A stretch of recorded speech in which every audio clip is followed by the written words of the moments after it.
Premier League season is back. Who is Eddie Howe going to choose in his first 11 of the season against Aston Villa? Let's get into it, and let's start with the back five. Obviously, it's going to be Nick Pope in goal. That goes without saying. And I think the back five is going to look exactly as we expect it to look. It's going to be Kieran Trippier at right back, Dan Burn on the left. It's going to be Botman in central defence, along with Fabian Schär. However, Fabian Schär, there's a slight possibility that he might not be fit. He has trained all week, according to Eddie Howe, and therefore I expect him to start, I expect him to play. But you just never quite know with Eddie Howe when he says things in press conferences, whether they are actually true or not. Sometimes he plays games. If Schär doesn't play, obviously I'd expect Lascelles to come in instead. The squad is looking ridiculously balanced, which is a fantastic thing. In fact, I would go so far as to say that it's probably the most balanced squad I have ever seen Newcastle United have. And I include the Keegan era and the Sir Bobby Robson era, because we just seem to have very carefully pieced this squad together, and yeah, like we look really balanced in pretty much every single position. You could honestly pick two separate midfield threes and it would be very, very strong, take on most teams in the Premier League. So the question is, who is he going to pick? Because Eddie Howe wanted two players for every position, and essentially in midfield and up front we do have that now. This is who I think he's going to actually go with, because the big question of course is Tonali going to come in and play? Well, I don't think Howe will start Tonali. Anyone who tries to double guess Eddie Howe is often left looking like a bit of a fool. So I'm going to try that anyway, but I think Tonali will start on the bench is what I'm saying. And I think it'll be Bruno, I think Longstaff will start, and I think that Joe Linton will start as the midfield trio. Worth noting as well that Joe Willock is out currently. He's going to be out for at least 3 matches. He did his hamstring towards the end of last season, as we know, unfortunately. It's taken him all summer to rehab that. Eddie Howe has said he's basically going to miss the first 3 games until the international break, and then maybe after the international break he'll be back, which is a bit of a blow.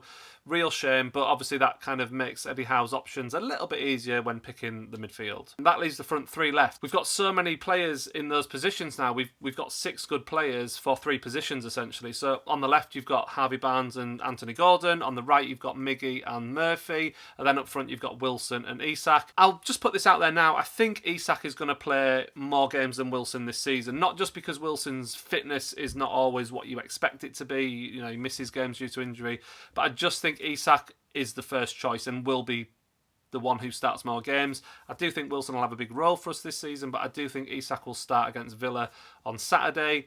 And then that leaves the wingers, the wide positions.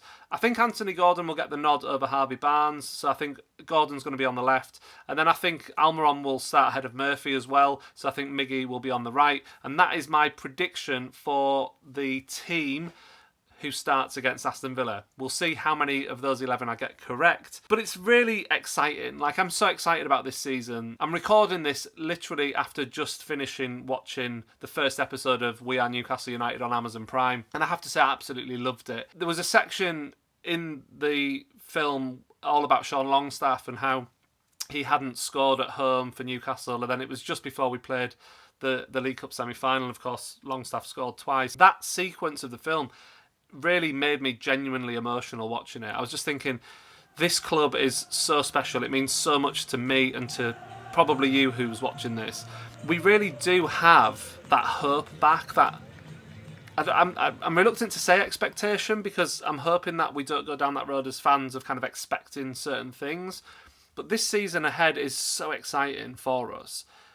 The sky is the limit. I really do think that we could end up in the top 4 again. I've predicted in another video, my Premier League predictions video, that we'll finish 5th, and I think that's a solid season if we do that.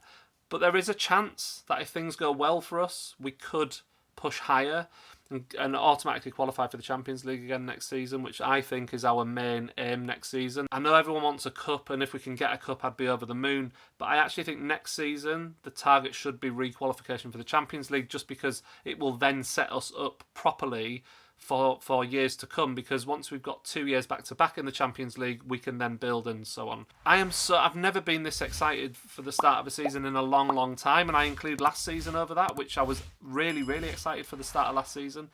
But this one, just knowing we've got a really good squad going in, and knowing that with Eddie Howe in safe hands, we don't know how things will go. It might not go as we expect. We might have a worse season than we expect. Things might happen, and that's fine. But it's so exciting on the eve of the season to just have that optimism and that as a fan, just been genuinely excited to get to St James's Park. Like, I cannot wait to be in the stadium tomorrow for the Aston Villa match and just seeing how we do. And you know, hopefully if we win, brilliant. If we don't win, okay, let's not get too disappointed. We're going to have a hard start to the season, but it's going to be great. Like, what a great season potentially that lies ahead of us. It's just so exciting having owners who love the club, properly, genuinely want the best interests of the club at heart, and it's just brilliant. So anyway, overall, that's my predicted 11 for the Villa match. I'm not going to put a result on it. I'm fairly confident that we'll get a positive result. It is football, though. We don't know what will happen. Villa are going to be a tough test. Don't get me wrong; they're going to be a really tricky first opponent of the season. But at St James's Park, opening game of the season, you just hope the team can click. You hope that they can get it together. We'll be all right. We'll be all right.